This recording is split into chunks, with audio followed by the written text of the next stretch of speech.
Boston police captain, one of the heroes who answered the call in the wake of the Boston bombings. Tonight, his tip leading to a major terror arrest, his own 23-year-old son.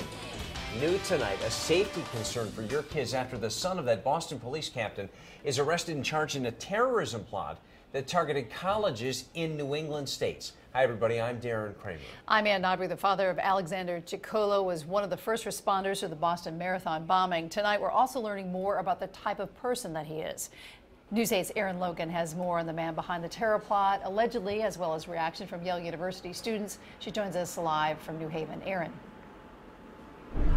And we do know that Chicolo intended to set off pressure cooker bombs at an unidentified university, one not in Massachusetts. This, of course, has a lot of students talking on the Yale University campus, asking a lot of questions. The main question, why?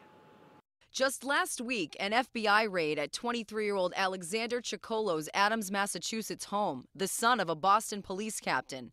Now we know what they found: homemade bombs. And as if that weren't frightening enough, police say Chicolo told them the bombs were made in such a way that the fire from them would stick to a person's skin, making it difficult to put out.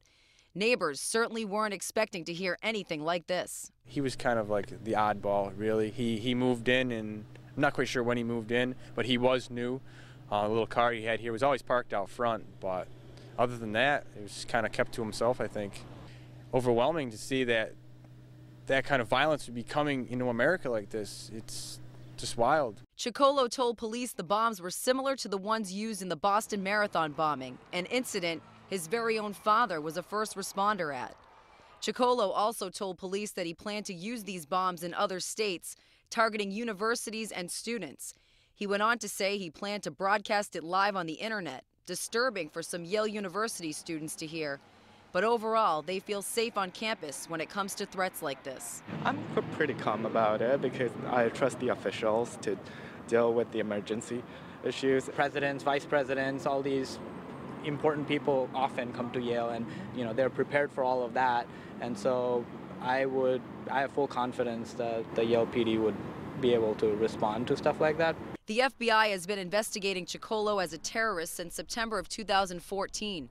Tonight, people wondering, were there any warning signs? I feel like you read more and more about, it's not necessarily, the threats aren't necessarily coming from like big organizations anymore. It's more lone wolf, and sort of where they, like the motivations for those people trying to figure it out is often very difficult. Chicolo was arrested on July 4th. Officials say that was after he bought 2 pistols and 2 rifles. Also, when officials raided his home, they found a very detailed plan of the attack. We're live in New Haven tonight. Erin Logan, News 8.